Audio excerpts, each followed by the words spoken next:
Okay, now we can get started. Does anybody else have children who critique what they wear on a daily basis when they see them? So last night, I got a call from my daughter who's in Kentucky with Montville High School on a, she's part of the debate team, right? So she's a chair person on the debate team. And so I called her to check in and how was everything, and she goes, "What were those pants you were wearing?" I was like, and of course, you know, now I'm like, F you, little girl. But at the phone, I'm like, those were the green ones that you said you liked the last time I wore them. I was scared. I was scared. Very scary in my family. I don't understand. I don't know that. I think the venue is in Kentucky. I think it's all the other top schools around the nation. It's Montville, one of the top in the state. So they debate against.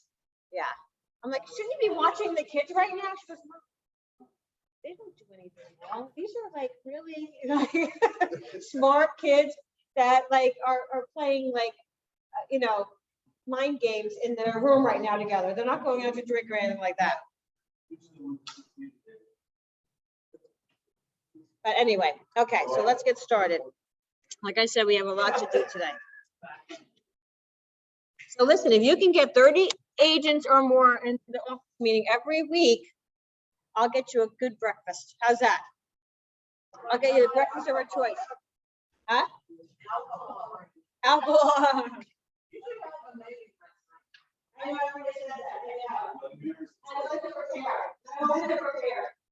did have a great showing last night. That was awesome, guys. That was really, really awesome. A lot of fun outside. The humidity didn't kick in until like 6:15 or something. Like all of a sudden at 6:15, I started sweating to death.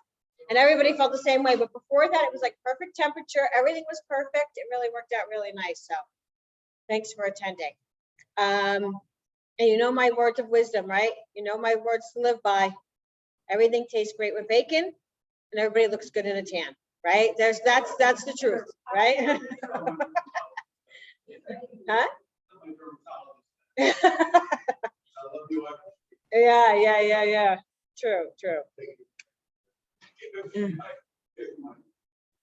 Oh, I went too fast. See? Going backwards. Oh God. Okay. See, when you get fancy, you don't even know what to do anymore. All right. So I just thought this was very interesting because I talk about this all the time. What we do on a daily basis is problem solve. We're problem solvers. We're professional problem solvers on a daily basis. We are thrown challenges and obstacles every second of the day as real estate agents. And what we do is we handle them. Sometimes, you know, frantically and emotionally. Sometimes, you know, we're very calm, but it doesn't matter. We figure out for our clients the best problem, the best solutions, and then we reach out to them and then we figure it out, right? So honestly, it's so difficult because every day is a different day. Sometimes every minute's a different minute, every hour is a different hour. I mean, it's just amazing what we deal with on a daily basis. You know, Silvana's been writing a book. She's going to publish it when she retires. You may be under a different name, but you may recognize some of the things you've done or said. Yeah, I mean, it's just amazing what we go through on a different basis. We do profit from it. We earn every penny, probably not enough, but we are problem solvers on a daily basis. Our team up numbers, so I'm sharing with you in my daily emails. I'll share it with you a few times a week, just so that we all can stay on track of our numbers. And we all know what our revenue units are, right? I know it's confusing when we talk about sales, marketing units, revenue units, right? Revenue units are any buyer side sales that you hand into Silvana, and any listings that you have that you obtain a seller, a buyer, whether it's your buyer or another agent's buyer or another broker's buyer, that's a revenue unit. Okay, so those are what revenue units are. So far we're at June 15th, halfway through the month. We have 21 units and 63 is our objective for the month. Okay, So that's why we're always saying, please hand in your paperwork, please hand in your paperwork, please hand in your paperwork, and don't wait till the last day. So that Sylvana has to do quadruple the work on the last day of the month. So just a real quick, I know a lot of you have seen this because so many of you texted and emailed me this. So again, the reason I'm showing you this is not to put down another brokerage. The reason I'm showing you this is to share with you that this is a challenging market. It has been a challenging year for most real estate agents, right? We know that. It doesn't mean that we can't be successful in a challenging market. We just have to adapt and pivot, right? So we just have to change the way we're doing things because there's always going to be some type of challenge in every market. When I came in 2006, we were in a market like today, meaning there was multiple offers, houses weren't staying on the market, but there was at least double the inventory than there is now, right? So the inventory wasn't as low as it was, right? And then 2 years later, we went into the financial crisis, right? And then, so I could say, then we went to the short sale and foreclosure crisis. So there's always been a challenge that we have. This is no different. We just have to figure out how we're going to change so that we can make it work for us to be successful. So one of the great things about being with a company like Weichert is we're a very solvent company, right? Jim Weichert writes out the checks. He's in charge. And so we don't have a problem when, you know, I've seen a lot of companies come and go, a lot of boutique style companies, a lot of discount brokerages. They cannot sustain a challenging market. They just can't. They don't have the finances to do so. So again, it's not something that we have to worry about, right?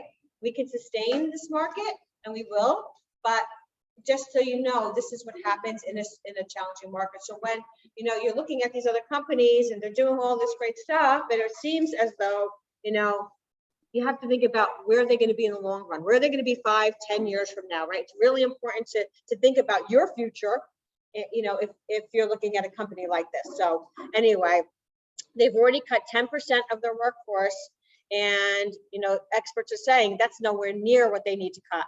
So probably what they're going to do by the end of the year is cut another 10% or another 20%, right? So who knows where they're going to be at the end of the year. Movie members, why did it just go from my mind? Foxtons, right? Remember Foxtons came in and they had tiers of services that they would provide to you. So if you want to only pay 2%, you basically got nothing. It was like a transaction broker. You want to pay 3%, maybe they, you know, would do an open house for you, right? And then 4%, it was like, till 5% was full service, right? So they had all these different tiers, and their agents were employees. So their agents got paid as employees, not as a real estate agent. Well, once the 2006 market hit, or once the 2007 market hit, they were gone. They were bankrupt. They couldn't sustain it. So any brokerage and any real estate agent can sustain themselves in a good market, but it's the challenging ones that really set us apart. So, so I just wanted to share that with you. So with that, everybody know Laura Duncan. You should. I know you think she's a movie star. She is here in person today. She cleared her schedule so that she could sign autographs afterwards. And, so she's a great part of our yeah. Continue to grow. So thank you, Laura, for everything that you do. Good to have you here. Yeah. We feel like we're just a Not hologram black that everybody boxes. gets. Right. It's fun. So what I was thinking about doing, so Deb asked me to come in and, you know, we talked about what, you know, what I could help out with, and kind of thought maybe like a follow-up to Powerhouse Listing Strategies. I know a lot of you guys were in that program. I think your office was in twice with us, but you didn't have to be in it to be able to play this game with. So today's game is to list with a Weichert agent. And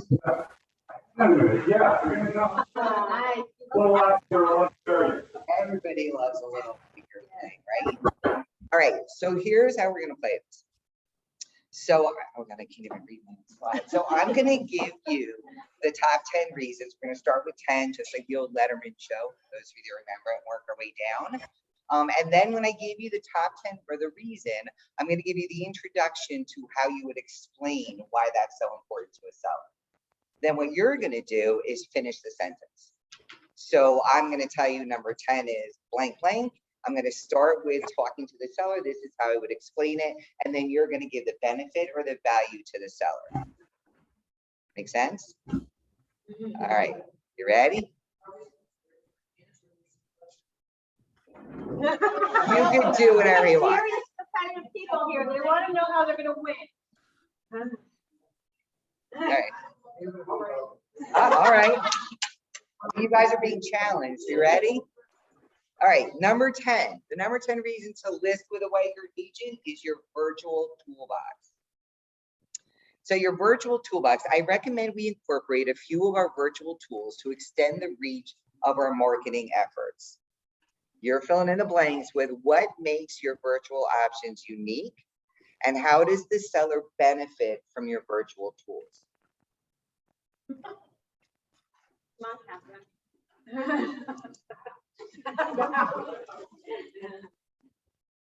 So this one might be a little bit challenging. However, it is a page in the listing presentation, right? And so it is something that differentiates you. So you need to at least have something you can say about this that makes you bigger and better than everybody else.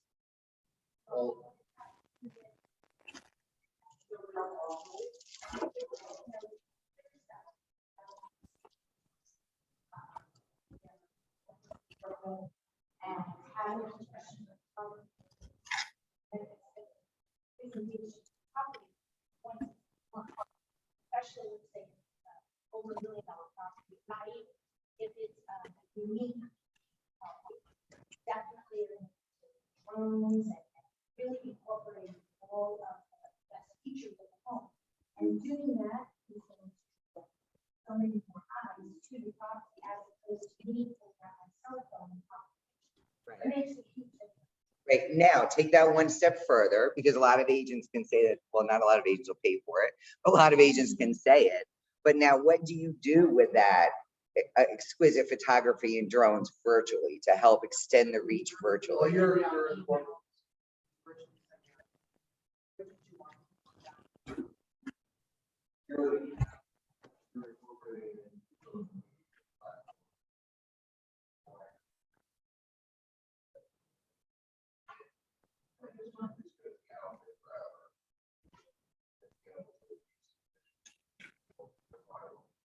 Yes, and the expanding the reach is that because you have all these great tools, there's more people that are going to click on it.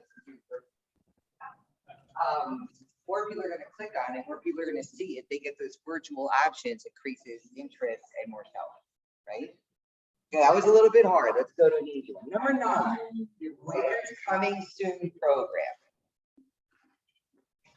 So we developed a coming soon program to provide a distinct marketing advantage for our sellers and deliver a well-managed transaction process. Here is how it works. How would you explain the coming soon program that, the benefit of the coming soon program to your sellers? Gives them an opportunity to prepare the house, point ready, and it also helps build the anticipation of them wanting to see it and can't get. Okay, anybody else?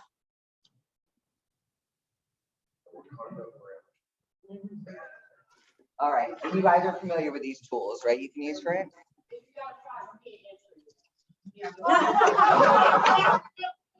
Well, if he gets another one, he could sell it off.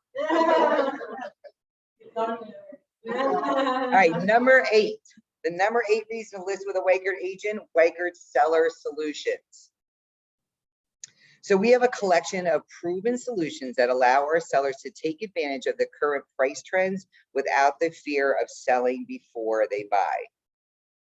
Wouldn't you find these options helpful? So describe the solutions as a defined program and not just options. And the reason I say it's a defined program is because, again, why would you list with a Weichert agent? Because you have a program of solutions that you're offering. You're not the other agents going, well, we could ask for a lease back, right? You're going to explain it as it's a defined program.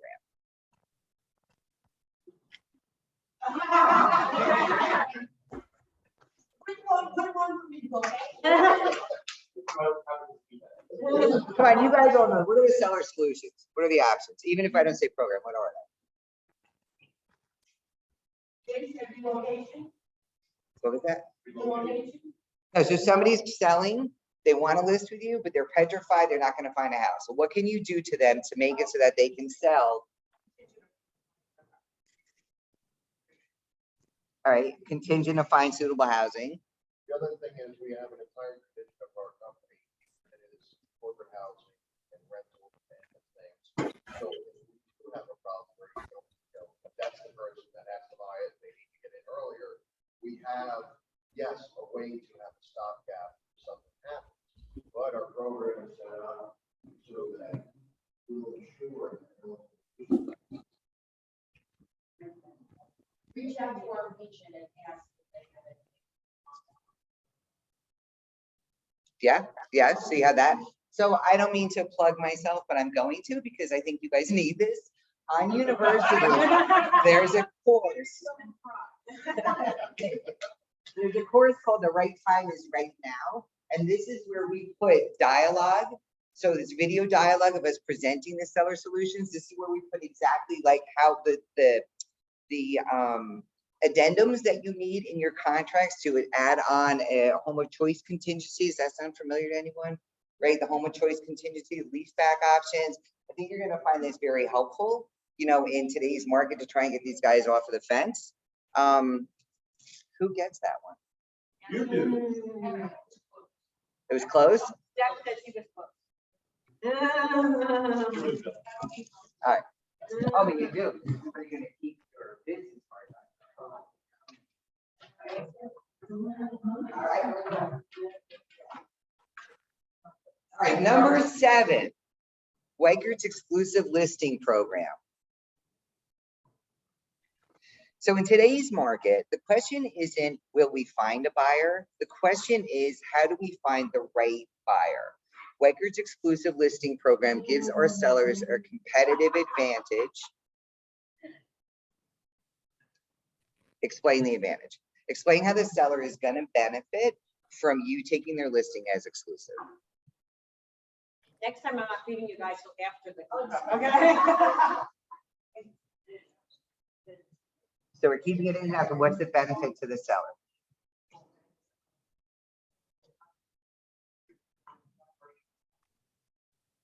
So you have more control, right? Very smooth. It's a program we can control the inventory and also help out our offices to secure homes for our clients.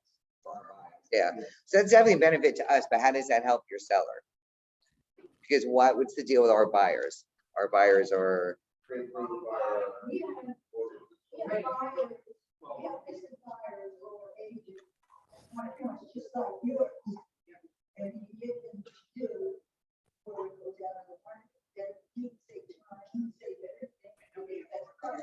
and control it and Basically, I can't mean your favorite part of these. The bid sheet, but I like to find this in the sheet. Say, we have 1.5 million buyers in that price point. You look at that. So it gets sent out to all the people. System right away, so they kind of get a first look at it. And then see if they can see it first. see it first. You guys are jumping ahead to another reason. All right, so since you already have one, I'm gonna give you this one. All right, very good. So you guys are good on exclusive listings. How about this one? Number 6, reason to list with a Weichert agent, the Weichert seller guarantee. All right, coming to you first. We offer Weichert buyers a $5,000 closing date guarantee to strengthen their offers and help reduce unexpected delays and costs. We're extending that guarantee to our sellers, allowing them to enjoy the same closing date peace of mind. All right, go ahead. So what, but specifically the guarantee, how are you gonna? No. Like what?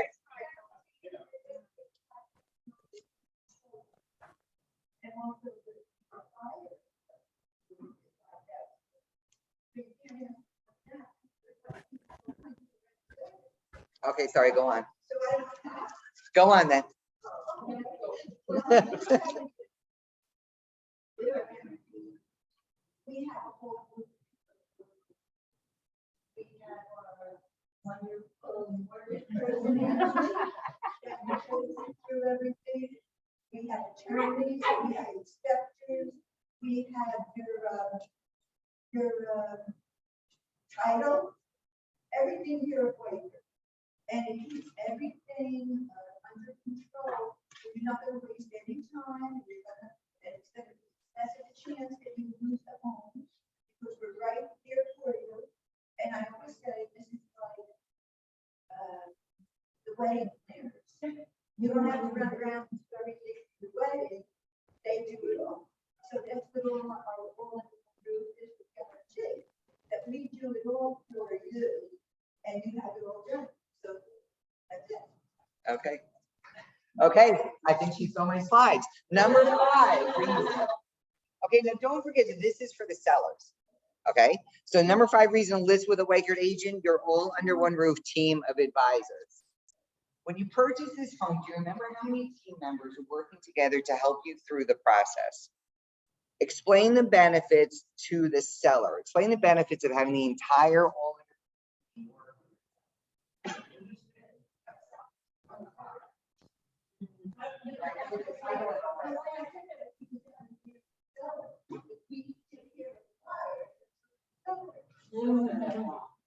What is there? Sure.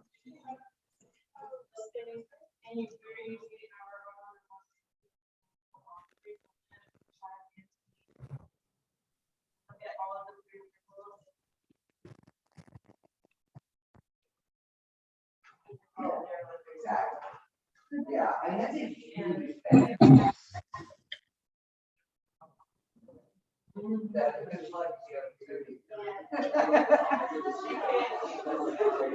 Yeah, it's huge benefit, especially in this market, right? You have that expert at your fingertips. All right, number 4, our lead generation and lead capture technology. Again, page and listing presentation.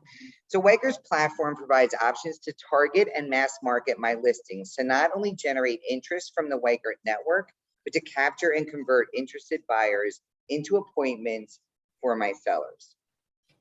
What specifically within your technology platform would you talk to the seller about that you think is going to give them that wow factor?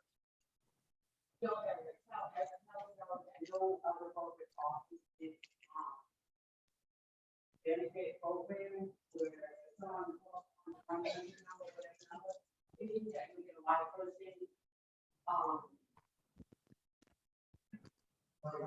yeah. What? No, that's something. Just lead capture. She's talking about the call center. No, you're calling us a call center, Weichert Network, yes. No. Now, you're right. That is one of our lead capture. That is lead capture technology. That we're the only broker that has it. Yeah.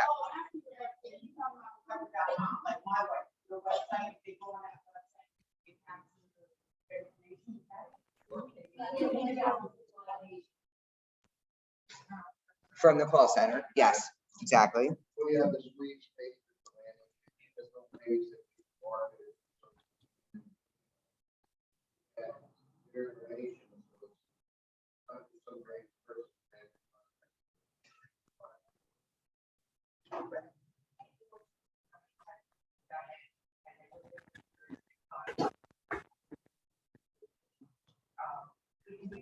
From your website. On your dashboard, you can see how many times they've accessed what they looked at on the last time they looked at it in real time.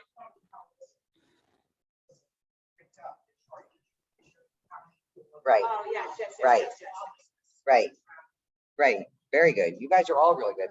Yeah, I would just say like you're right with the landing pages, but for the average person, probably has to come up with dialogue that the average person would understand.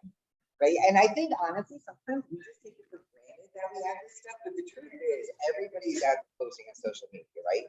Here's a new listing, here's an open ask, here's a whatever. That's fine and good. But the fact that we can use a landing page to capture those people that are looking at it is a huge benefit to our sellers. So even just, exactly, yeah, very good. All right, we're almost at the end. Number 3, Weichert's preferred buyer pool. Like you went into some of this already. And there's Missy's favorite tool. So as I mentioned earlier, one of the best resources I offer my sellers is access to our Weichert preferred buyer pool. Here's how I target this group and why.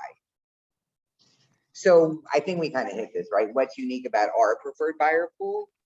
There's two things, right? We talked about the fact that they're pre-approved. They could already be part of the $5,000 guarantee, which already is now allowing you to extend that to your sellers, which is huge. And then the fact that you can really demonstrate it using the pitch sheet. So you guys are all familiar with the pitch sheet. So who can I gave you the answer, shoot. Well, you gave me the answer already. I got two now. Number two, your market knowledge. So this is just an example of, we've got a lot of different tools out there that you can use to demonstrate your knowledge of the market. As your listing agent, it's my job to keep on top of the market trends, pricing, absorption rates, days on market, and to share where we are currently and where or when we expect shifts to happen. As you can see, and then you can go into what your dialogue is. So what do you share with the seller to demonstrate that you actually do have knowledge of what's going on in the market? Whether you use this flyer or something else, what do you do when you're having this conversation? I'm demonstrating the market expert.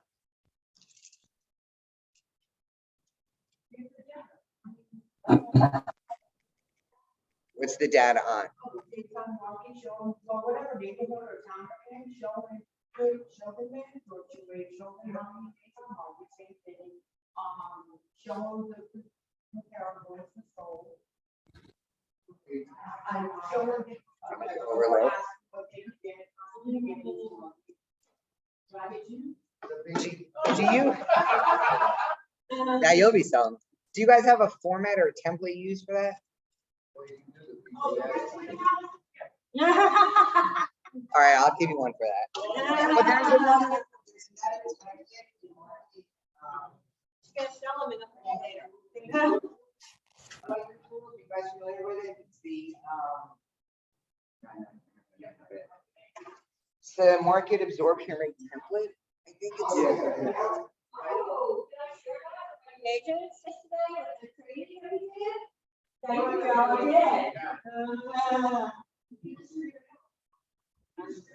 yesterday? He's not comfortable screaming it out. He whispered it. He's absorbing it, right? You have a high absorption rate. So that's another one. So yeah, you're right. All that information, package it up nicely, because I still believe that, I'm sure you're gonna agree, there are other agents, most other agents out there are not doing this. They're not giving them that information, and that's why it's our number 2 reason. So they don't know what we're talking about. So when we go and we explain to sellers, they're happy to hear. They're good in this market. Right. And yesterday, that's the portion I went over with the agent, is how to present their comps to them. That was very important. That was part of the absorption rate. How many homes on the market there? How to get to the absorption rate, all of that stuff. So if anybody's interested in that, it's a good refresher for everybody. Interest rates going up. That's like, I was doing this, and when I came to this office, the last office I was in,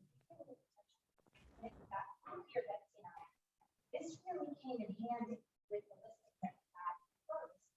And especially that people need to have this part. I just slid that across the table. Okay, you're gonna do it now. But now interest rates are going crazy. And it's kind of like, I think they need to come up. Right. We are.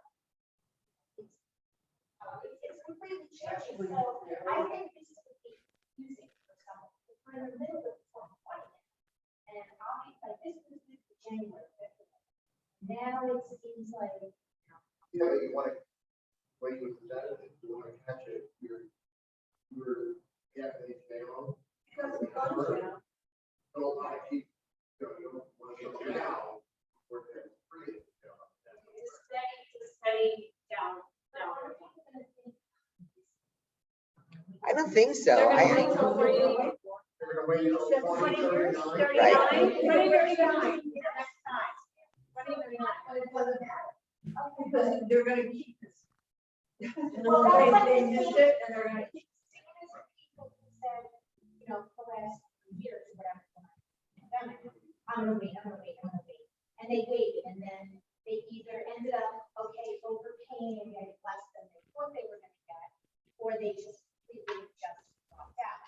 Now we have buyers who are reaching the stars, and all of a sudden now, it's, instead of showing them $1 million house, $700,000 house. So now they're completely defeated because they have the vision of this, they still want this at 700. Right. So it's like impossible again. I don't know about anybody else, but you know, a lot of people who just whole process. Well, if you look, There's a city, so if you go back to pricing though, if you look at the expectations for the year, prices are still gonna go up this year. They're not going up as rapidly, but everybody is predicting. Yeah, so we're not at More the, steadily than they were, not 10, 20%, but 3%. I know. The thing I like about this, crap, is that is not, the site is like that, except that it goes like that. Like that, it doesn't go up and down to the same price every, you know, so if the prices, real estate prices are continually going up. They were going one time where it was really devastating, but that was a market that was meant to happen. right, And we just keep going like that. That's what I don't like. So basically what they're saying though, is you're not gonna see the amount of overinvesting that the sellers are getting. Depreciation isn't gonna stop. They're just not gonna get 100,000, 150,000 overinvesting like they were. That's the difference. That's what's starting to slow down. Starting with the asking price or instead of $67. Exactly. So that's where we're seeing a slowdown or a softening, so to say. But if they buy today and in 2026, they're still gonna have appreciated in their home, right? That home price is still it's still the best investment they can make with their money today, regardless of it. Things are still crazy, right?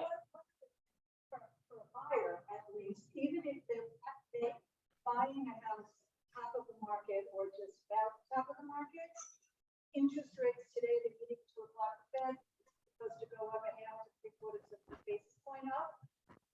The problem with that is that it could stop some buyers from buying, but on the other hand, even at 6%, that's still low historically. right. We bought houses at 12%. I bought a house for even more than you find it. You can always finance down the road. Yes, you It finance, will yes. eventually go down. It's not like you're stuck for life in that whatever mortgage rate you have. That's the flexible part, yeah. That's good. Yeah. It'll never come down. Yeah. Over the sellers, tell buyers in such a fast, and this is going to go up. And how much equity.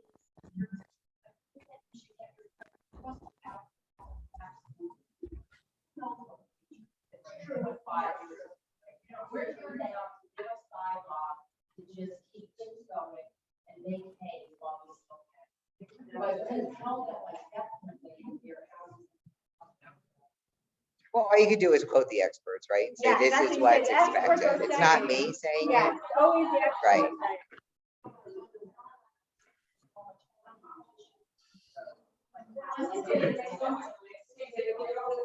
saying. But I would also say that if you're not comfortable with that, real estate has and always will be one of the best investments you can make with your money.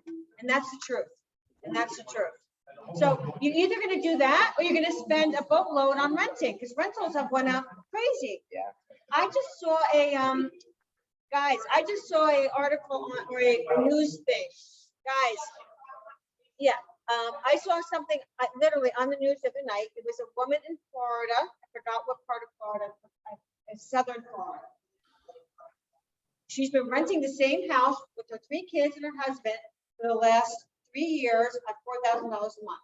Her landlord just called her and said it's going up to $6,500 a month. So now she's struggling because she can't and trying to find a place, but everything's so over appreciated as far as the rental market goes. And she's saying, I've never been so scared in my life. You know, I don't know what I'm gonna do. She's paying $4,000 a month, correct? So it's not like has a problem with finances in any way, right? But this is 6,500 is what they're going for now, and so this is what the landlord wants. So if you don't buy a house, then you have to rent, or unless you're gonna live with somebody for free, right? I mean, that's your other thing. So where do you want to put that money every month, regardless, right? Where do you want to put that money every month? So that's the way I would put it. You know, the rentals are just as crazy and have appreciated just as much. And at least you have a better opportunity to build equity in a house versus in a rental. Rentals are 100%. Yep. That's a great way to put it, Catherine.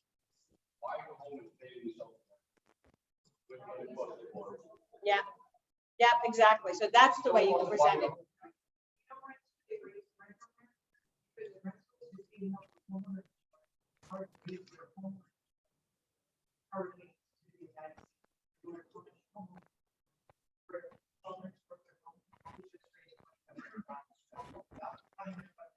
But you also have to think too, if this person's been paying $4,000 for 3 or 4 years, then he hasn't increased the rent. And so they, just the way life is, everything increases, right? So he didn't do it, and now it's up that much, probably a little bit of what you said, and because of where the market is. So because they can, exactly, Nancy, because they can.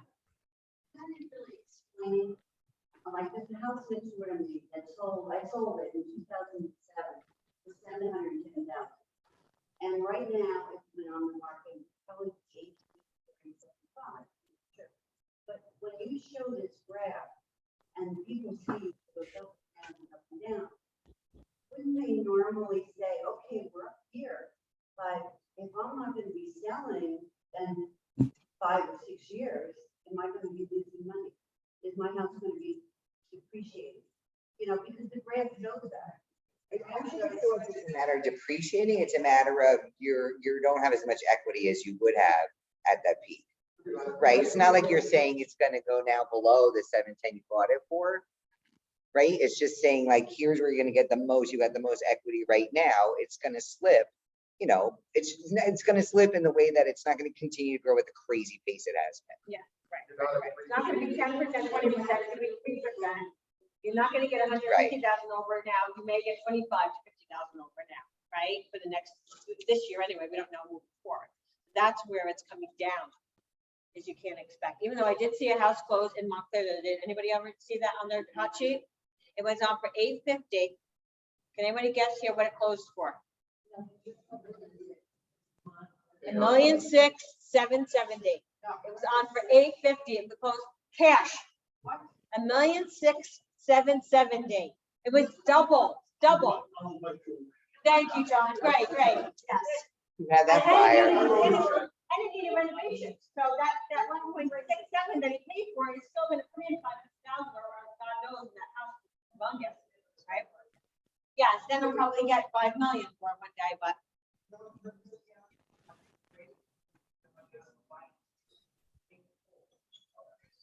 Yeah. 100%, because it's always been the best investment to make, always, historically. All right, one more. You ready? Number 1, you're the reason the homeowner should be listing with a Weichert agent. What do you share about you that's unique? So we've got a couple different pages in the listing presentation that's all about you. There are some people who are not comfortable with this, but this is really important. So it's what's about you. What is it about your business proposition? What is it about, not how much business have you sold in the past? It's what is it about you?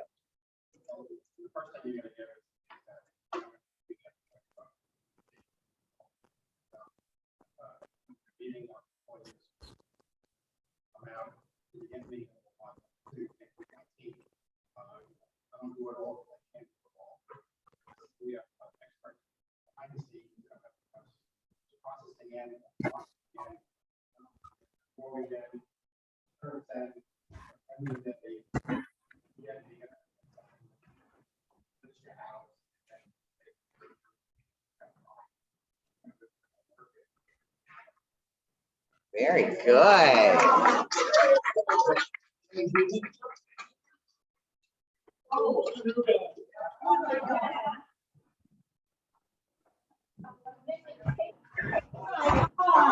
was really good. Joe is now my best friend in the world, okay? That's all I know. Absorption rate. Really. So is there anything else that you could think of that should be added onto this list? When you guys are going on your listing appointments, you're thinking about the conversations you have with sellers. Get those money off the big stuff and the biggest house you ever sold, make sure that's front and center, you know, especially if you listen to someone. That's the other thing. Yeah. Or the most difficult. Challenging. Yes. Well, how many hurdles you had to jump over to make sure it happened? Yeah, good. Just ask them to drive around the neighborhood. What signs? Careful about it. You gotta write it down first. Yeah. They won't recognize you as a sign anyway, they look like contractor signs, tenant signs, they don't even know what all signs they are. All right, so thank you very much. That was a lot of fun. Thank you, Laura. Thank you for coming, taking the time. That was a lot of So fun. all the backup tools are in like. They're so much smarter than they were yesterday. So you know why today is one of my favorite days here at a meeting? Because I'm doing very little talking. Tejas to our meeting. Touche,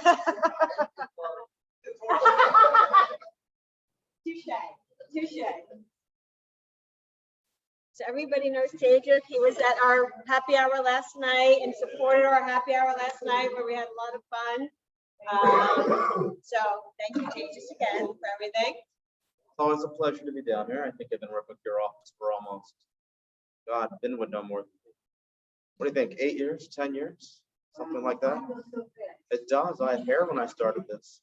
So a little background, I've been an attorney about 20 years, my own practice about 10 years. My law firm has 3 attorneys in it, counting myself. We all do real estate. Me, primarily, I do real estate. I do 95% of my day is real estate based. My other 2 attorneys, they have a diversified background. They have litigation in their background. One does a lot of construction litigation and personal injury. The other one does divorce, and we all do a little bit of probate litigation. And the reason why I bring that up is that in this market, and I don't know about you, I've been seeing stranger and stranger title conditions crop up. Right? I had a state one. This is one of my favorites. I was representing the seller. We get the title report, and apparently the person on title died in 1940, but the property sat in their name, and the families just kept living in there generation after generation after generation until they went to sell it in 2023. So I had basically 80 years. I know. He was impressed with that too. So 80 years of probate work that hadn't been done. And the family actually produced the original deed, which looked like an artifact. The deed was completely yellow. It was crumbly. It was fantastic. But the point is, to sort of get this resolved, we needed that diversified background. What would have taken, let's say, a solo practitioner, I don't know, 3 months to rectify, we did it within 3 weeks. Because I could dedicate one of my attorneys to it exclusively and get it done fast. Which 3 weeks to deal with an 80-year-old estate matter, not too bad, not too bad. Now, in terms of what else you're seeing in the market, I think from last night, you would like to talk about inspections, is that right? Or is there a different topic in particular you'd want me to talk about? I'm gonna open it up, whatever topic you want. Yeah. So I'm gonna take it first from seller's perspective, what to do. Because you still probably have multiple offers, maybe not 30, but you're probably getting 5 or 10 property. So this still gives you a leverage. It's still strongly a seller's market. So I feel that when you have a strong seller's market, the trick is to caveat, if not get rid of inspection. Now you can't really get rid of inspection, by the way. I don't think that's fair to a buyer, and I don't think most buyers will go for it. But you can caveat it. What I mean by that is a limited inspection. What do you limit it to? There's 3 major criteria: environmental, structural, mechanical. If you can remove mechanical, that's better. If you can just keep it structural and environmental, that's great. And what does that really mean though? Structural means that it has to go toward the integrity of the building. Foundational issue, a support beam, something of that nature. It does not include electrical system. It does not include HVAC system. That's all mechanical. And environmental, for the most part, translates to the presence of an underground oil tank or WDI with destroying insects. But that last one is gray. Whether or not insects qualify as environmental is an argument. But Environmental doesn't cover mold. For some reason, I always got mold was environmental. well, it depends where it is. Frankly, see, it's a gray definition. Radon, again, gray. Now, frankly, as a buyer and as a matter of equity, they're going to get that in there because you're not going to convince anyone to buy a property, even if you have it in the contract that is excluded, that they should proceed without radon or mold. So on a pure practical level, the buyer's going to be able to do that. And when I've been in that situation, when I'm a seller, I tell my clients, that's going to come up no matter what you do. You go to any buyer, that's going to be a constant and consistent demand. It doesn't really help you to deny them, even if we can make the argument. And when I do write a response, I state, you do realize it's not part of the inspection buyer, but we're going to permit you to do it at a goodwill. So you're kind of twisting around, giving them something they're going to get anyway, but making it seem like you're doing the thing. Make sense? So you got to be a little tricky about it. So as a seller, restrict as much as you can. I like the word expressly. I throw that into the writer. When I see in paragraph 43 that you've excluded certain things, I say within my writer, I reiterate it, and I say this is expressly restricted to X, Y, Z. And the reason why I do that is that if a buyer goes beyond the scope of the inspection, you will see me copy and paste that language and put that in the response. Not to be rude, but just to remind the buyer that you won this deal in a multi-bid situation because of this promise. I'm not trying to make anyone feel bad, but I do want people to live up to their word. Now, go on.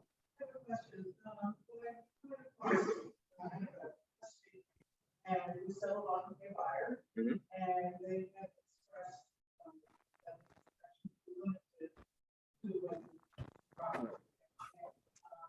And then when the inspection report came through, they asked for one example in particular, that the diverter on the spigot in the main, Well, that's a major issue. well, in the main bathroom.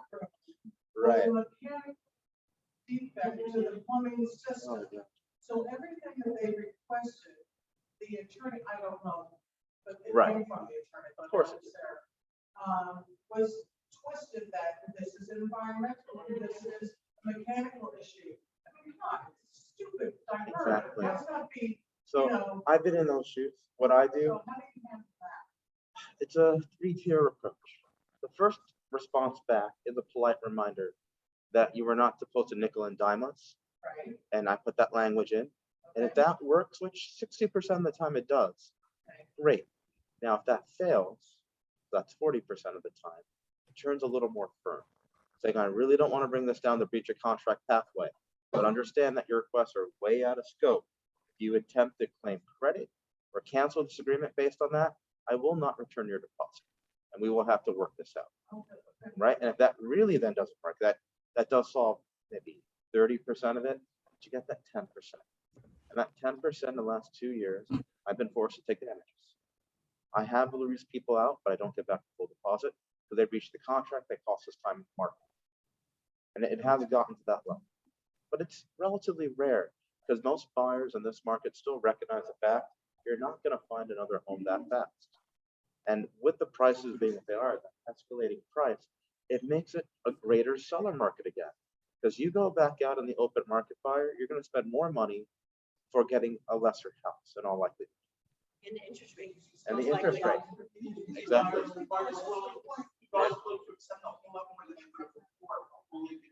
They don't have a choice. You know, they're afraid they won't find it. Exactly. Yes, And and not to sound cruel, but that's leverage. That's negotiation to me. That gives me, whenever I'm seller, a massive amount of power to get the deal done. Because I know you're not going to go anywhere, and all likelihood. I tell the other attorney, like I said, 10% of the time, you're in breach. You're in breach of contract. I'm not going to get back the deposit. We'll have to go through a lawsuit, or we can do a settlement if you want out. Or you just proceed and you waive these ridiculous claims and we proceed to close. Buyer would have to institute a lawsuit against the seller. They could. On back. Or the seller would institute a lawsuit against the buyer to retain whatever portion of the deposit that they're It's a damaged. lawsuit, it's a lawsuit. It's a Exactly, but it's not one that prevents the house from being sold. The buyer will try to threaten them, but the only way that lawsuit stops the house from being sold is something called specific performance. But the buyer's not looking for that. If you were looking for that, you'd be buying the property, right? Specific performance means that you want to enforce the terms of the contract and get to the closing table. You're not looking for money, you're looking to purchase, right? But if they were willing to do that, you wouldn't be in the lawsuit to start with. So a monetary claim does not permit a buyer to put a lis pendens on the property, which is what would have prevented the sale. And if they try to do that, that further escalates the damages they're going to have, and the court will be very angry at the attorney. Say that from experience. That's what I had the court do to an attorney with the lis pendens and inappropriate. All right, extremely rare. It happens. Real estate is not meant for lawsuits. Just to be very clear, everybody wants something out of real estate that it should be achievable. Somebody wants a house, somebody wants money. I think you can build a bridge. Exactly. Exactly. So it's incredibly rare. 20 years of doing this, only 3 cases in those 20 years that were real estate based traveled to litigation. What happens, just a little off the thing, that just occurred to me. So what happens, you're in a deal, and you're a week away from closing, and seller decides he doesn't want to sell. Doesn't want to sell. So buyer's attorney sends out time of the essence. You're going to be late, but you have to serve the time of the essence, right? Instead of a week, now you're waiting 10 days. If seller ignores it, that's specific performance. Then the buyer brings something called an order to show cause, and then we put a lis pendens on the property, and we force the seller to transfer the property through the court process. All right, it'll cost the buyer 30 to 40 days by court, maybe 60 days. And then ultimately, though, during that time period, the seller will not be able to sell. So they'll be accruing carrying costs the entire time, and the seller becomes responsible for the court fees and the attorney costs. It's not a pleasant experience for the seller. The buyer has to sue for that. Yes, absolutely. So that's a whole separate thing. A contract is just a piece of paper. All the terms in there that we rely on, they're not, how do I put this? They're not really there. What it really is, it's a key to go to the courtroom and force the court to force a party to do something. So keep that in mind. The only way you can enforce contractual rights on a practical level if someone's non-compliant is a lawsuit. That got real. Yeah. When Tabitha's throwing me across the room, I get very scared, just FYI. I was like, you really take this litigation thing seriously. So, but Tejas, let me ask you something, going back to the other part of, it's a home inspection issue, the buyer, we want to hold the buyer's deposit. When can my agent put that home back on the market? okay, so that's a good point. So a letter needs to go out from the sales attorney in that hypothetical saying you're now in breach of contract. We're going to remarket the property and we're going to hold your deposit until we can ascertain your damages. That's your trigger point. Okay. The letter from the attorney. And in that instance, just to be extra safe as an agent, you should call the attorney and say, can I remarket it? And you should get it in writing from the lawyer that, yeah, you can remarket it. Make sense? Mhm. Yep.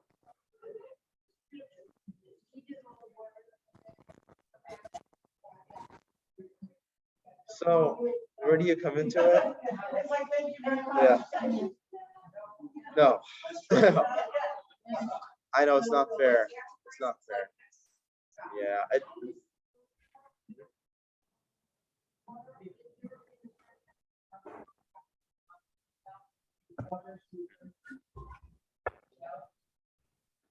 Well, we never said that. Yeah. So we were talking about, like, you're in the deal, buyer has breached due to these inspection issues. When can you put the property back on a market? That's only after a letter from the sales attorney has gone out, notifying the buyer they're in breach and stating we're putting it back on the market.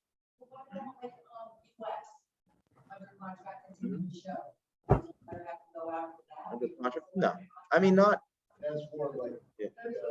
so let's say when you're taking off, or you probably say that. No, I know, but I'm saying it would, where. So your question is, when can you mark it as under contract but continue to show? We have a status, we don't have a lot. Right. It's under contract, it's a new show, so it is under contract legally, but because of some contingency or something that's in the background, they want to continue to show and have like a first right of refusal. Something like that, you should build into attorney review. Yes, yes. All right, that's a different topic from a breach. I know, but for your protection, it should be there. I agree. Something else that our attorney should write in. If you're, yeah,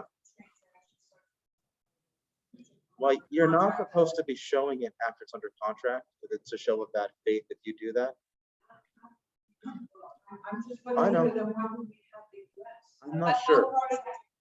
Exactly. You can't just put under contract 100%, 100%. So if there's a seller's contingency, a home sale contingency, then you say, okay, we're gonna accept this offer based on the fact that we're gonna market it under contract, continue to show, and that's how you do it, because everybody's clear. Right. Yeah, you shouldn't. You Don't do shouldn't. that. Because it's in bad faith, yeah, it's not in good faith, No, and don't do it will that. cause a lot of trouble. So I think you really only use that for like a contingency sale, Like right? a home sale contingency, right, that's typically. It's under contract. Let's say it goes under contract and you just say contract continue to show US market, US still have to be agreed to by both attorneys. If you're Instead gonna- of going. Both parties, I don't know Parties. attorneys, but both parties, the other agent and the buyer have to be in agreement with you to do that. You can't just do that without. They did it every time. I wouldn't do that in this market. No. This is a very vicious market. So if a buyer sees that, they're gonna run screaming to their attorney, and you'll see a letter come out saying you're not operating in good faith, and it will derail your deal. No, it's not, it's not. Why would I switch it from UC to US? Because the buyer's jerking the seller. Like, Yeah, they're doing something. But at that point, you probably have lawyers involved. Let the lawyers work that out, because if you put that out, you're acting sort of on your own.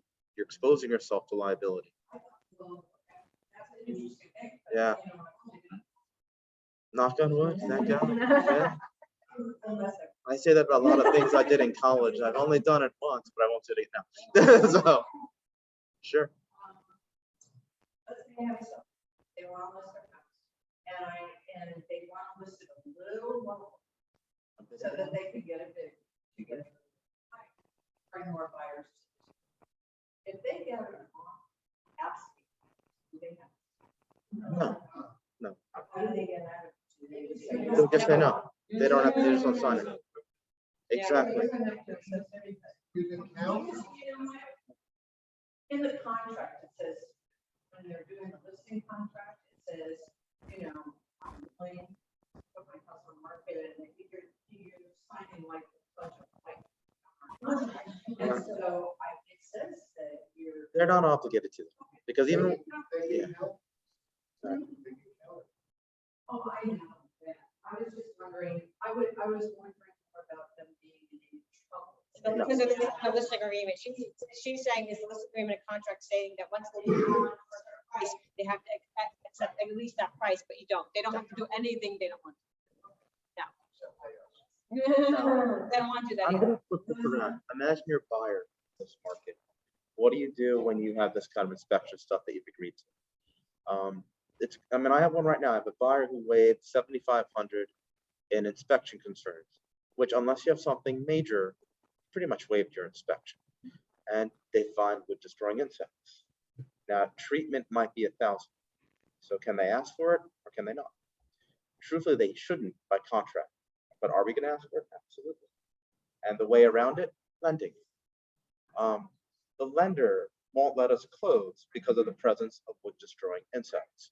So it's sort of a backdoor approach. I love it. It's I used evil. it. Yeah, it's evil. But I like it. Fun, but it's Yeah. fun. It might be a condition on their commitment. So you would have to provide it. Exactly, especially if it's FHA. Yeah, definitely. All right. Now, beyond that, you have to be careful. And what I mean by that, let's say I don't have a lender's reason for asking for something. Should I still ask for it? I always do, frankly, because the worst that you're gonna do is get a no. That's it. So I recommend to the clients, ask for it, but you should be prepared that the answer will probably be no. And you just gotta get your client to understand reasonable expectations. I did this for a client, kind of backfired on me, but I told, she wanted a water boiler replaced purely based on age, and age was restricted.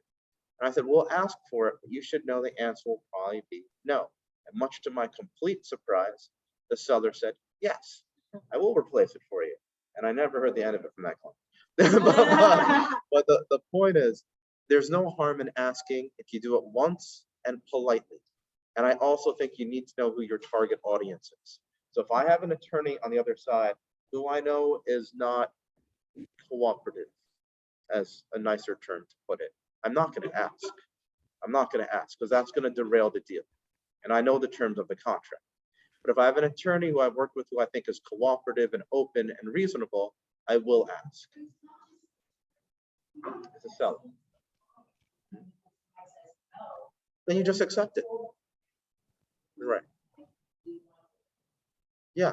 So you just accept it. You don't make a big thing of it. Because it's only if you keep going back at it and irritating them are you going to really derail your deal, for the most part. That's like a rule of thumb. It's not 100% to do that. But it is worth asking. And the other thing as a buyer that should never be waived is the presence of an underground oil tank. That is really important. Even if I see in paragraph 43 of your contract, they've waived all inspections, I still throw into my writer, we have the right to ascertain if there's an underground oil tank, and we're not asking for repairs. But if we do find one, we want the ability to back away from the site. Septic, it's gross, but it's not an environmental hazard. You see what I mean? What's in there is good for the grass.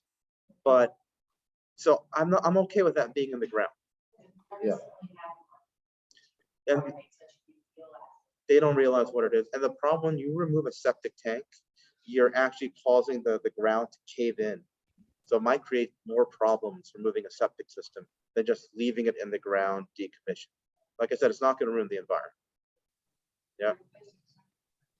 Extremely. Well, I'm talking about a decommissioned one, right? I'll just leave it in there though, because otherwise the ground could collapse on you. Get all these little holes.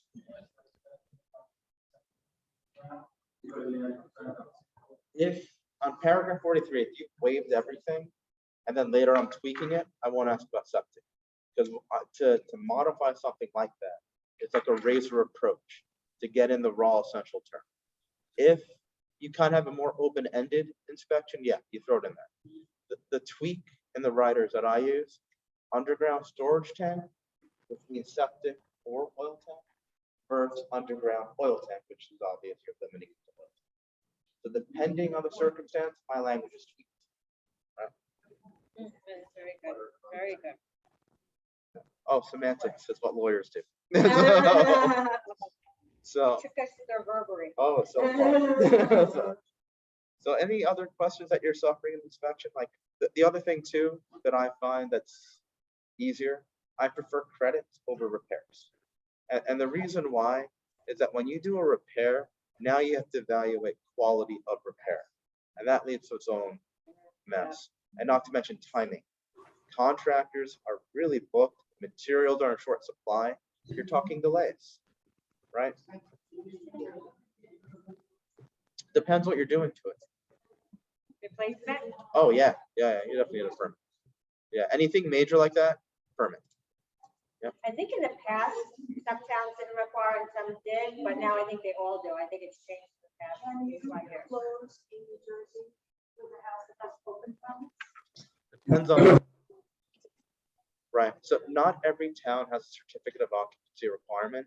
The key one, if they do, the town may not permit it, or the town may permit it. Completely up to town's discretion. 85% of the towns will say no, by the way. But there's this weird spattering of towns that will issue a CO, even if you have an open permit. I don't know why they do that. That doesn't make much sense to me. Well, they do the TCO. But a doesn't it TCO is depend on the different. habitability? Because like Randolph, for instance, only has a fire CO. So they don't have a habitability. So no one's checking to Right. see. But then it's not a CO, then it's just a smoke. Yes, okay. You see what I mean? So like in Randolph, they have to, if you have an open No, then it doesn't No, matter, no, because there's then it no doesn't CO matter. requirement. No, there's no CO requirement. Right. Yeah. Certification. Yeah. Well, Same thing. what Oh, I, oh, oh, yeah. what I recommend, No. Yeah. Because they feel that it's unfair for lack of to pass that on to the new buyer. Somebody who.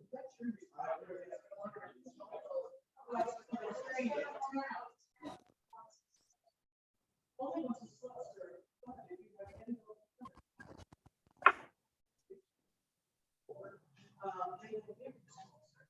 And you have to have a smoke serve. so the smoke cert is a state requirement. Right, You okay. have to do it. There's no choice around it for residential property. But the CO is a town requirement. So not every town will require it. Randolph does it, but I'm glad they put that thing in the permit. One thing I tell every buyer, it's in my next steps letter, which is an intro after AR is included, file an OPA request. You should do that. Always, always.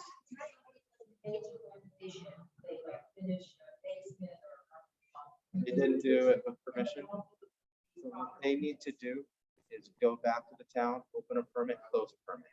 And the reason why that's important for a buyer, tax. The town will inspect it.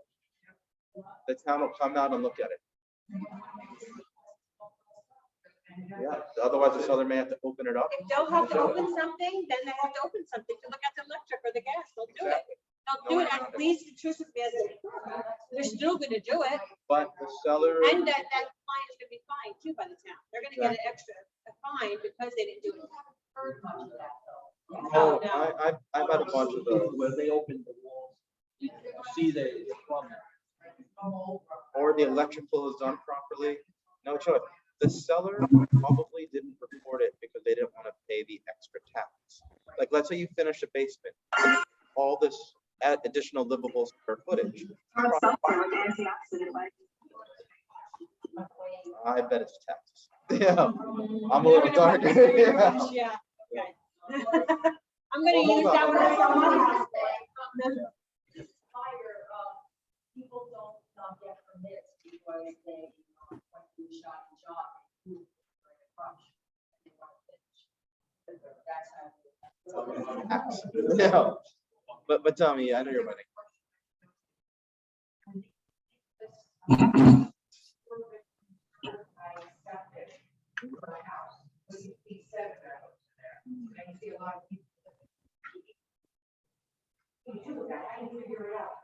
For sure. Building department and the town, first to give a phone call saying how many bedrooms is the house. And when I say you, by the way, I don't actually mean you, because you shouldn't do due diligence for your client. Because God forbid you get information, relate to your client, turns out inaccurate, guess who they're pointing the finger at. So you notify the buyer, call up the town, ask for the building department and see what it is. All right, even the certificate of occupancy may list it, may not, depends on the town, but it's really the building department you ask. And then if you see the discrepancy, right, let's say 7 bedrooms, a 4-bedroom by record, you got to ask the seller. And that goes through the attorney or the agent, but a formal writing saying there's discrepancy. I've had this happen in Jersey City, where they said it was a 2-bedroom. The whole deal fell apart because what the tax should have been was inconsistent. The town kind of threw up its hands because the records were inconsistent, and you don't want to step foot into that as a buyer. Wow, fire code. Yeah. No. For the appraiser, it does. That's what it does. Yeah.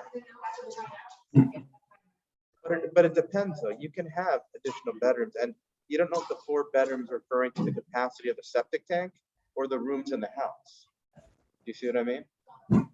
So when you say 4-bedroom septic, depending. That's the capacity of the septic. Exactly, not the bedrooms. Yeah, No, right. but most towns you have to have a certain bedrooms per bed. Correct. But I've seen some towns where you can have more bedrooms than capacity of septic. So it really depends. Yeah. Franklin Lakes. You go to Franklin Lakes, you can get maybe a 3-bedroom septic, but still have 4 bedrooms in your house. That's my point. You can have, no, 3 3-bedroom bedrooms. septic with 4 bedrooms in your house. Right, that's for a particular town though. That's an You said example. Franklin Lake specifically, you can do that. Yeah, Yeah. but that's what I'm saying, like that's the nature of due diligence. That's why you shouldn't be the one doing that for your client. That's why they should be calling the town and making that verification. You give them instructions how to do it if they ask you. Phone numbers, whatever, Yeah. yeah.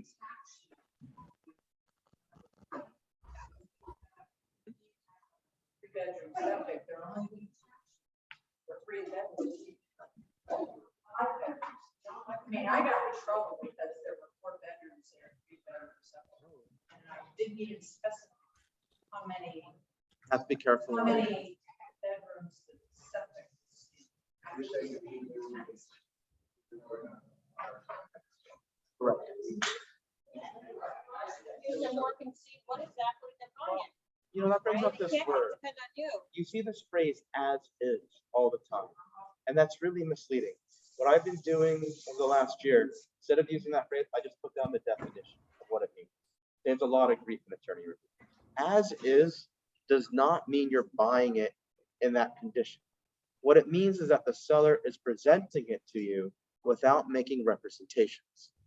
So you're not waiving away rights when someone says you're buying the property as is. It's just saying you got to do your own due diligence. But because that verbiage is so misleading, it creates huge problems, especially if you're dealing with attorneys who don't really do real estate. They see that word as is, they're reading it like plain language, and like, oh, that means that there's no inspection. It's not what it means. So whenever I've been dealing with that, I'm just saying it just, I don't use the word as is in my writer now. I'm trying to just say, seller is presenting what you're saying, buyer, go do your due diligence. I'm not going to tell you anything about this property.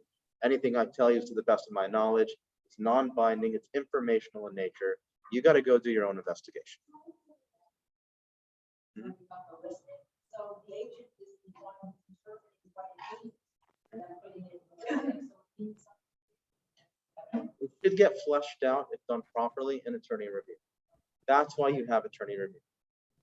It should be. So let's say the seller, the listing says that the fireplace Mhm. is as is. Yes.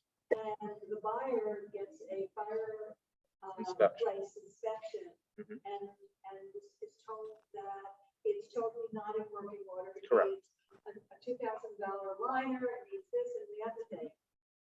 The seller is not obligated. Seller is never obligated to make repairs. They can always say no, and that will leave the buyer with an option to proceed or take it as is or try to negotiate.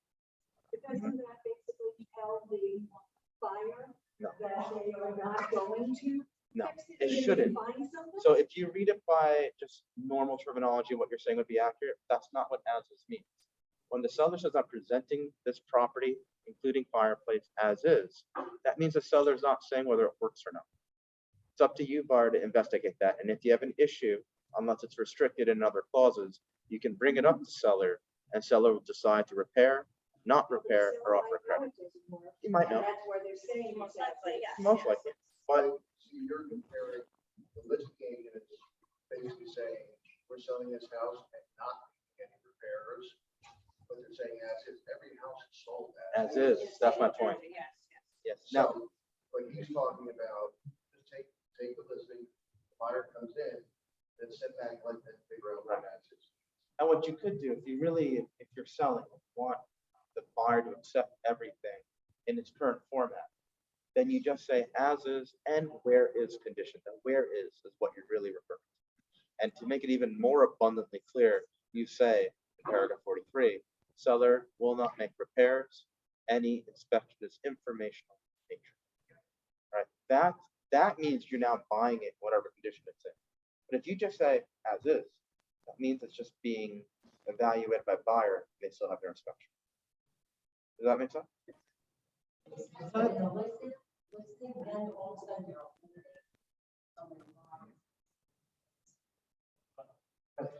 Yeah. It's a red flag. It's a Well, red so flag. you don't put that in the listing.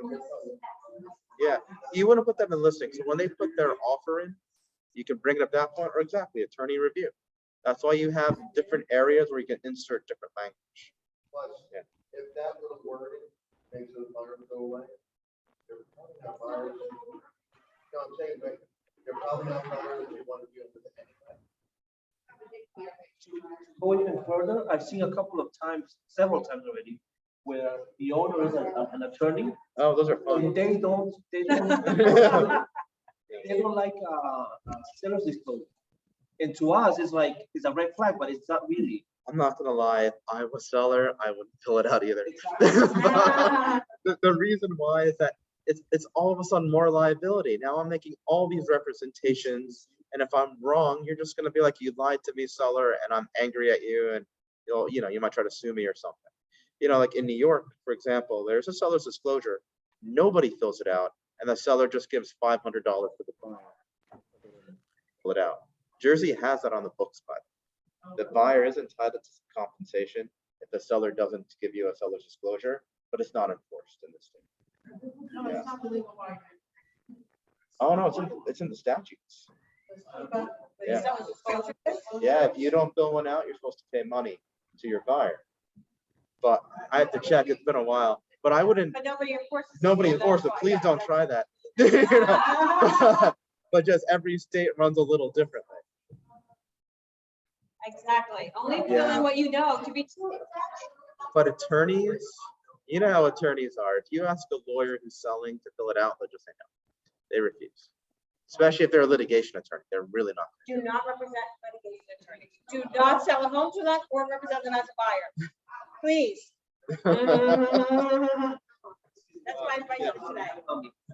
Going back a little bit, so if you have an offer accepted and it's accepted by giving the responsibility to the buyer Yes. to get the CO, and he's a cash buyer, can you force the sale? Yes and no. If the buyer doesn't get the CO because they didn't diligently pursue it, you can hold the buyer in breach. Do you see what I mean? Now, can you close if they don't get the CO? No. That's a town requirement if the town requires it. Even if the buyer wants to take responsibility and buy cash. As long as they get the CO, you can definitely close. If they don't get the CO, they breach the contract and you can sue them for that. But you can't just close if they don't get the CO. Do you see what I'm saying? If you're gonna say, I'll get the CO after closing, the buyer has to reach out to the town, say, I intend to get the CO post-closing, am I permitted to do it? And the town will require a couple letters from the buyer and the seller. Some towns will require money held in escrow. So you can do it, but you can't ignore the town altogether. You have to make sure that the town has granted permission for it. Make sense? All right, guys. So, Tejas always gives us so much great information. He's the one who presents the contract. When he does that, it's amazing. Does an awesome job. So if you have any other questions, reach out to him. No. I spent a lot of time with you guys since last night and today. Yeah. When are you doing the course again? Whatever you want me to. Yeah, Get Let to me that. know. we have to get it through title. Yeah, Yeah. we'll have him do the. I'm coming the, down here tomorrow for a closing, for example. Yeah. Waldwick. Ridgewood, if you know that area, Ridgewood, Paramus. If he comes here, he closes come in our here. office, so you don't have to worry about Yeah. the, traveling. Have car, And he does we'll an drive. amazing job. He supports title. He's a very supportive attorney, as you can see. A lot of our agents use him consistently. So, thank you again, Oh, Tejas. thank It's always a you. pleasure. Thank you. Always a pleasure having you. Now, my last thing is.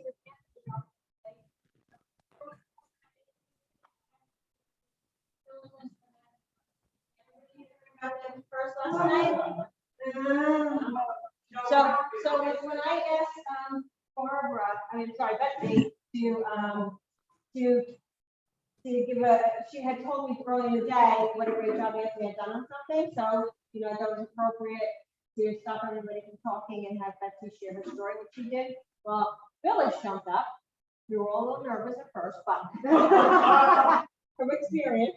And she said, did you tell that because Anthony did such a great job, I got a harmless purse? And then agents were coming up to me going, Anthony, you're giving out purses? And it turned into this whole thing, So anyway, no. Phyllis's Phyllis's client gave her a purse that she had dealt with this client, did a great job, went to go visit them like a month ago. I think they moved in like 3 or 4 months ago. She went to go they finally caught up and she gave her. Everybody wants to see it. So here it is. Pass it around. Everybody can feel it. Oh, there we go. There we go. Phyllis said, like a cool person, local.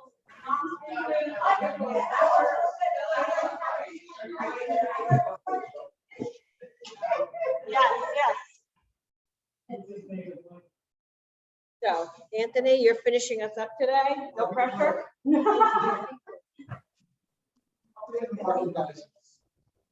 Just when we were getting comfortable with the premise, inflation was peaking, consumer inflation report came out higher than expected. This caused a shock to the market, especially with the Fed meeting. So that's today, 2 o'clock. Rates were already creeping up in anticipation of the inflation report and the Fed meeting. They accelerated this increase after the release of the report was released. What's happening this week before the Fed finishes their meeting? We'll see a report on wholesale inflation that will be watched closely. The Fed ends their meeting on Wednesday, and expectations are for a 0.5 point increase in short-term rates. It could be 3/4. We're thinking that. Now, some of the thinking a bigger number, but that will be initial knee-jerk reactions to this report. Reports on retail sales and housing starts will also be in the top. So, in Friday, the last couple of days, rates have literally risen. You know, we were in the mid-5s, we're at low 6s. It's been a rough couple of days in the mortgage world. Yeah, so this is all in anticipation. So even though if they're going to announce a 0.5 point to 3/4 today, it's kind of already added in based on expectations. So you're not going to see like things take off worse. If anything, actually the market's down a little bit from the bond market world. So rates are actually in a little bit of a better position. But, you know, the next slide you're going to see that 5.85 is dated last week. That number this morning, I was watching CNBC and Bloomberg this morning, was like 6.28 national average, 30-year fixed mortgage. So that fast, that quick, people are losing traction. Payments are going more. That's our national average. So we'll kind of see how this goes. A lot of people hope that before the meeting started, I was listening to an economist that I listen every morning. They were saying the last time the Fed raised rates or raised the short-term rate 3/4 point was Alan Greenspan in '94. And when he did that, it kind of really kind of halted things. Then things started to retreat from there. So not that they're expecting or hoping, but last time this happened, we talked about 27 years ago, right? So they're hoping that history does repeat itself. This could be a potential good thing to kind of have things start going the other direction. Stabilization standpoint is in the Wild West. Literally Friday, Monday, Tuesday, a really, really rough ride. I mean, look at it. I mean, you're talking about plus. You know, they're dealing with an inverted yield curve. I mentioned this months and months ago. The 10-year treasury was 2 years. It's not good. Federal Housing Finance Agency regulator. I'll see you in 30 minutes. Great, thank you. 30 minutes. Rolling out credit reporting system that factors the paying rent into creditworthiness scores. Other measures include down payment assistance, improved underwriting guidelines, reserve funding for emergencies, and lowering mortgage insurance. So again, we've always had different programs from FHA to conventional, which is Fannie and Freddie. That's never been a factor into credit scores. The only thing that's on your factor in credit is what's reported to credit. Sometimes you may or may not be aware of this. You may not be aware with renters is you might see self-reporting the credit lines, like a cell phone bill that's typically not on there, or a utility bill. People then self-report it to try to help build credit or show that they've been paying things online. So they're going to try to take some of this stuff into effect, kind of just help certain buyers out. Designed to help order qualifying ownership. These changes have not been implemented yet. We'll make sure. Lowest rate is not always guaranteed the best real estate transaction. Real estate, the lowest commission rate usually does not lead to the best real estate experience. You guys do that all the time, right? When you're talking to listings and stuff like that. Oh, someone's just here offering 4%. That's great. But, you know, Ben and I were talking about this last night. But are you specific to that market? You live in that market. You want that market. Business in that market. Different tone of the purpose someone coming out of town. There's a little scenario on a recent happened in one of our offices. Lowest third closed with purchase in Saigon. We're closing, we had a draft on power of attorney. pages already. The day before this closing, usually we need power of attorneys in advance after reviewed and approved by us. There's specific language that has to be in there. The day before it's closing, we tried to wire from this bank, which was the process of a merger. They stopped all wires unless you came into the branch. The only way they allow the funds to be moved with power of attorney. Mortgage advisor to drive up from Maryland to pick up the power of attorney, drive to Fredericksburg, Virginia, to hand it off to his co-borrower, who then used it to pick up service rights at the branch and close, resolving the whole. So, these are things that all of us are trying to do to kind of keep our people together. Whenever someone's in need or a challenge on something, we're all hands in. I was talking to someone yesterday too as well. That was like literally all day close. So I mean, there's a lot of things that are kind of going on now. A lot of things that are going on. Those, if Carlos started talking a lot about last week as well, a lot of questions that he has and he doesn't have the answers for because it's not working with the team, right? Working with the buyer, decided to work with the various different companies, picking this, picking that, and the buyer then started to push back. And Carlos with a lot of questions about sending it out, and he doesn't have the answer because he needs to give them the information. Like the loan's supposed to close, but the lender hasn't cleared the file yet. So the attorney's like, I don't know what to tell you, Mr. Buyer. You need to call your attorney. So it just starts going on these. And then what does the buyer start to get upset? Well, why don't you? Well, you got to call your lender. What are you doing? And there's certain things that, no offense, I said this, like I'm usually delivering all this information. Like we're clear to close. Here's your mortgage loan. Are we scheduled to close? Are we still closing? The section's good. It's already selling concessions. Like I'm asking all these questions rather than I'm kind of waiting to hear back from you guys because it behooves you to kind of be on that feeling of I don't really know what's going on. Yeah, Laura. Of course. And that's exactly what. That's exactly what he's saying. Exactly. Well, you then going, well, what are you doing? Like, why do you not know these answers? Yeah, why do you not know these answers? Again, it kind of goes back. Not using everything is a whole level. I'm involved in all of this.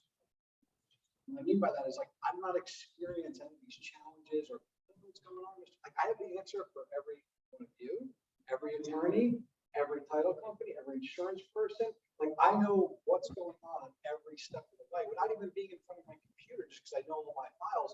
A lot of people, I said this to you last night, the mortgage guy in that transaction is worried about the mortgage only. He's not worried about, are you okay? Or did you send in your commission bill? Or is the attorney in the know that we're supposed to close? The settlement agent aware that they got the seller docs? You know what I mean? It's just, we kind of know what's happening.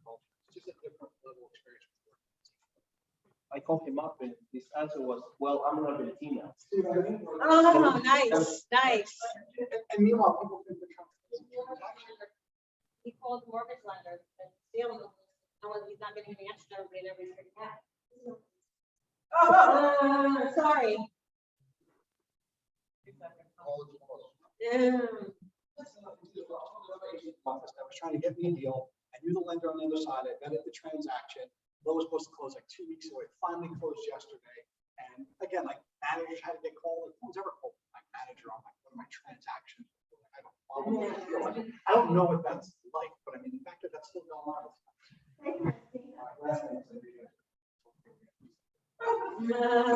Keep together soon.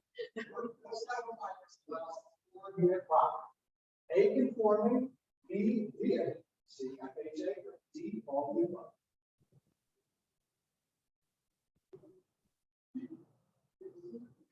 What I hear, John?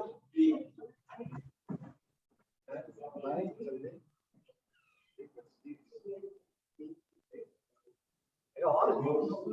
He can't hear you. Oh, okay. Hey, the answer is D, all the above.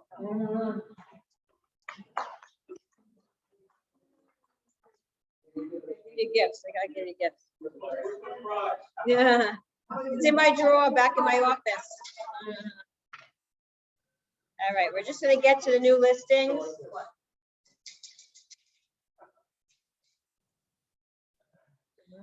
I'll send you all this stuff. Huh?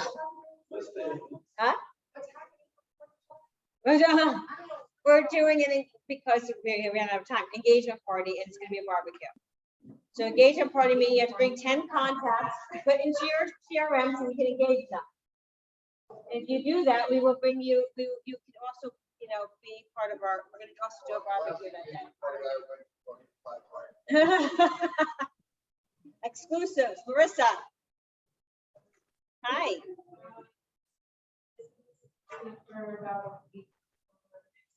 In Whitman, Lake, Northway, 4 bedrooms, 2.5 bathrooms, backyard. The upstairs has, like, the main floor has an updated kitchen, brand new carpet. The primary bedroom has about, their basement is finished, full, but it's outdated, but it does have central air. This is their parents' house, it's their grandparents' house.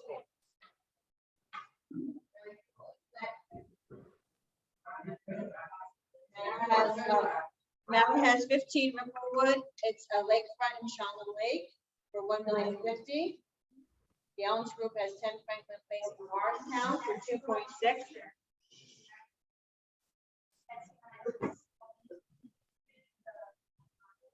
I thought that was a condo. I thought when I was like, oh, I didn't realize it was the whole place.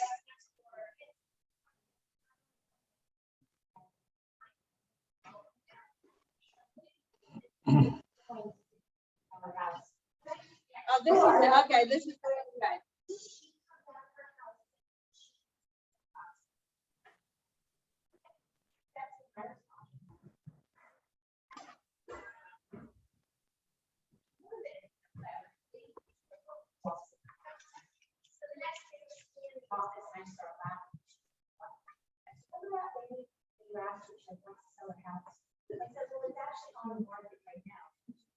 Oh.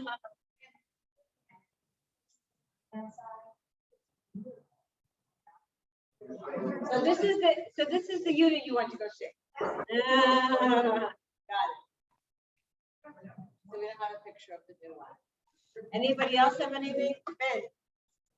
I have a, this is coming up, press also.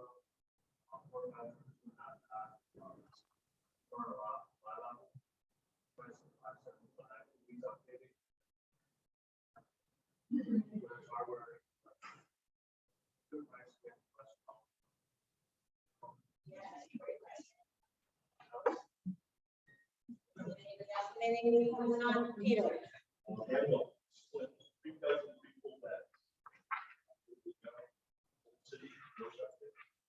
I'm sorry, guys.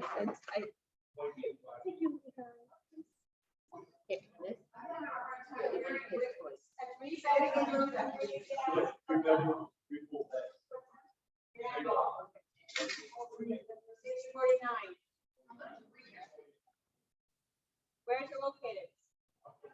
Or are the land? Okay. Yeah. No, first you didn't think it was good, then you heard the street. Yeah, it's a good street. Raised cake, 4 bedrooms, 2 full beds, 8 extended family, double levels to walk out, a living room, bedroom, home kitchen. Maybe on the floor or. That one's $489.99. Great, great. Those things are great. Those things are great. Catherine. 0.9 acre. I will.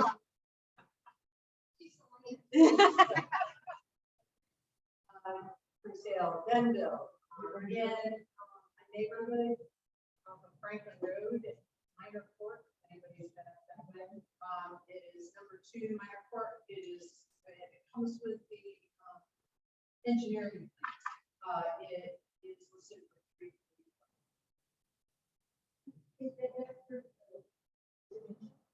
Yes. Anybody else have anything to come on the horizon? No? Thank you guys. Thank you for attending today. Thank you for being so patient and thank you for being great with, oh God.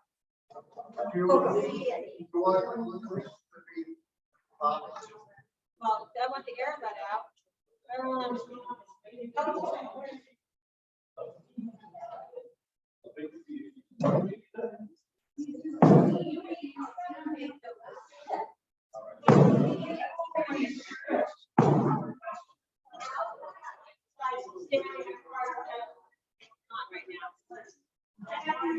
Balloon, issues, anxiety, okay?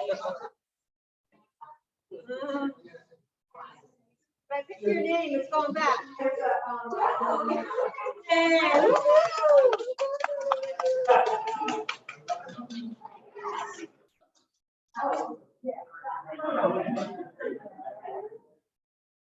You gotta pick a card and you win some bucks. Some Jimmy bucks. No. I do, I have Jimmy bucks.